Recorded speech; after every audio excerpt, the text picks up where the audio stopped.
in our first conversation, Amanda, I think you did say something about the fact that many of the families that you help, that once they get their feet under them, then they come back to help you help others, right? Was that? That's right. Yeah. So let's say within a year, a lot of the families have established themselves to the point where they have things like vans, which are really helpful because I've got to pick up furniture and deliver furniture and take families places so that they can see things in our area.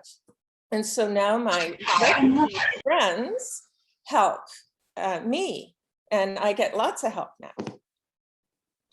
Did you have a question? I think there's a question over in Dan. Does Canada still take Syrian refugees now? Yeah. Yes, Canada still takes Syrian refugees, but it's not as many for two reasons. One is COVID, which has slowed everything down. Is it okay? And the other is that maybe you remember a couple of years ago, there was a lot of stuff in the news about many Syrian refugees coming to Canada. And that's because the government made a promise that if it was elected, it would bring in 12,000 Syrian refugees within 3 months. So there was a huge push, and Syrian refugees went to the top of the list and got here really quickly. And now they're just part of the regular system now, along with refugees from all over the world. Yeah. The Syrian war and the Syrian refugee situation is one of the worst that's ever happened in history. So it's important to keep helping them. Help people who can't help themselves. Yeah.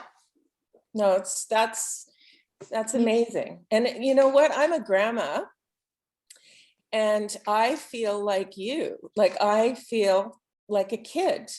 And why that is important for me to always remember there's a child inside of me is it makes me full of wonder and possibilities and things that I can do to make a difference. And I think that what you're doing here in this group, you will always remember, and you'll always try to make a difference no matter how old you are.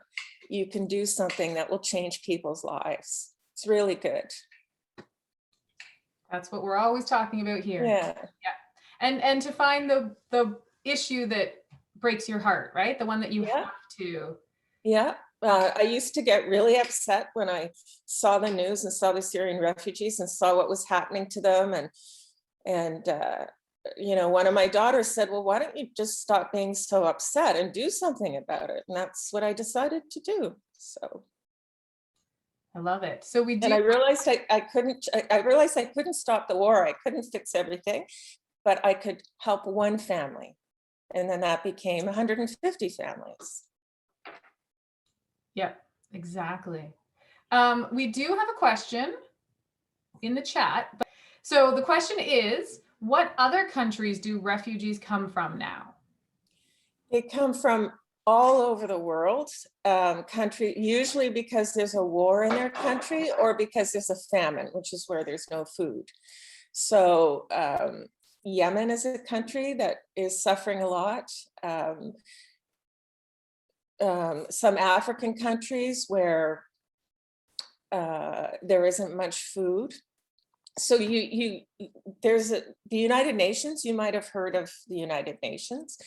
They go around all over the world, and for people who are really at high risk, they call them, okay, you're a refugee. And that means that countries like Canada can then do something to help them. Oh, I think Albino Cat Dude has another question. Go ahead. There is a military coup going on in Myanmar. Mm-hmm. I know. Myanmar. There will be refugees coming out of there for sure. I think it's too dangerous right now for the UN to go in there and talk to people and identify them as refugees, which is very sad. But I'm sure there will be people we can help from Myanmar. Yes. And there's the Taliban. I'm sorry? Taliban. They're like the people who are in charge and who blew up a statue. Yeah, and they're part of the problem in Syria too, and also in the camps where many of the Syrians go to try to be safe away from the bombs. But yeah, no, there are groups around the world who cause a lot of trouble for other people. That's for sure.